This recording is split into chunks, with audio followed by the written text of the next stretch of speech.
Hey, awesomes! Welcome to week 11. Down to our final 2 weeks here. English 3050, technical communication reports 1, etc., etc. So it's winding down fast. So just FYI, real quick before we get into the week 11 overview, and then I'm also going to talk about the reading quiz in this same video. I've already started looking over the blog post number 9, I believe it was. And then I'm also, I've already read over most of the technical reports, your two-component report drafts, rough drafts. And so I'll start providing comments on those over the next couple of days. Might start today.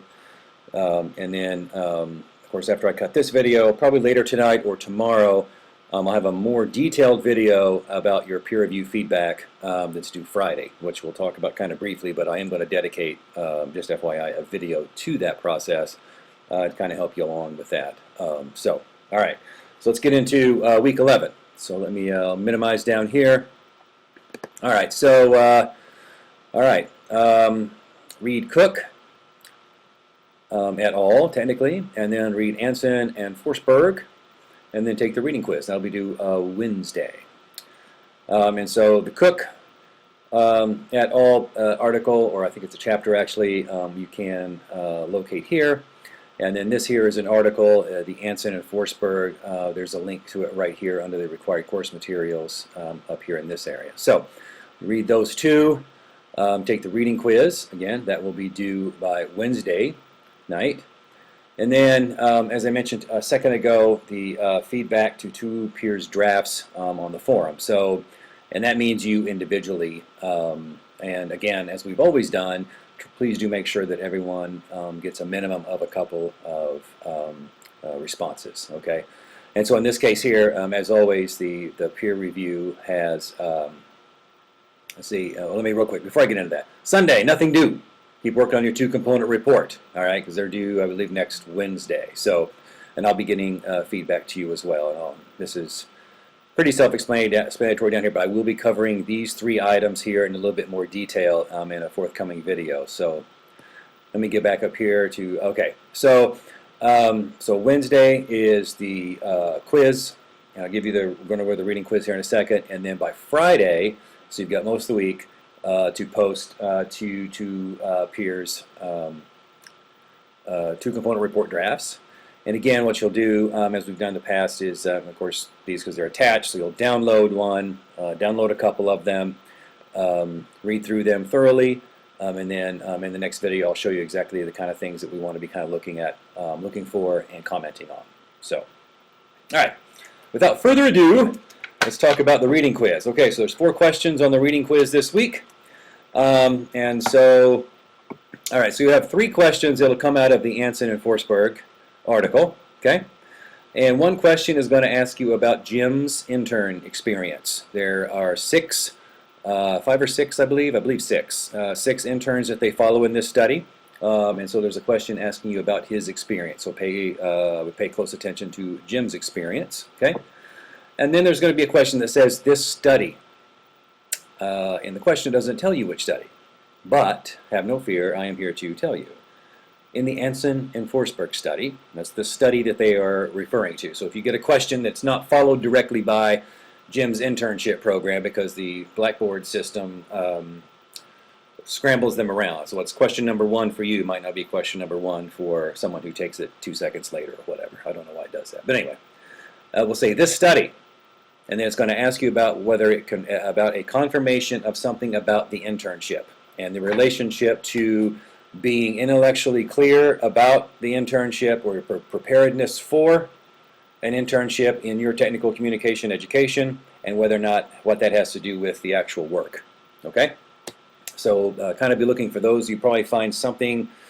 A question that asks you this study confirms or whatever, you probably will find answers to that probably close to either the conclusion or towards the end of the article, just FYI. All right, so the third question might not be the actual third question of you, but for you. In Anson and Forsberg, there's a section at the, I guess, towards the beginning-ish that quotes, I believe it's William Rainey is his name. And he, when the authors here, when Anson and Forsberg are quoting him, he has three different types of competencies: primary, secondary, and tertiary. I would be very familiar with what the primary competencies are that he delineates there. Okay, and then lastly, in Cook et al. Cook et al. Is going to talk about this difference between being a student and a professional, or making the transition, and how to get the most out of your education, and technical communication, defining technical communication, and its broad definition, and then other narrowing definitions that we have in the field. And he's also going to talk about the difference between, he's going to speak some about informational interviews versus job interviews, and how those things are different. So I would note, you have a student, maybe you do informational interviews, right? Like maybe you're doing for your two-component report. And then there's this thing called the job interview. So I would be familiar with kind of how Cook qualifies those, for lack of a better term. Okay, all right, so we've got the overview for week 11. I don't want to say there's not a whole lot going on, but primarily you resting a little bit from drafting your two-component report, probably a little bit. Read up some information here, take the quiz, and you'll get some exposure this week to some of your peers, how they've drafted theirs. I say by and large, I think the majority of the drafts, structure-wise, because I sent out that message yesterday about the structure, everyone got the structure down, I think, very, very well. So congratulations, good job. I appreciate that. And then I'll be making, probably via email, for direct feedback to you regarding your two-component report drafts. Fair enough? Okay, hope all that makes sense. If it doesn't, you know what to do. Please email me. Feel free to reach out to me.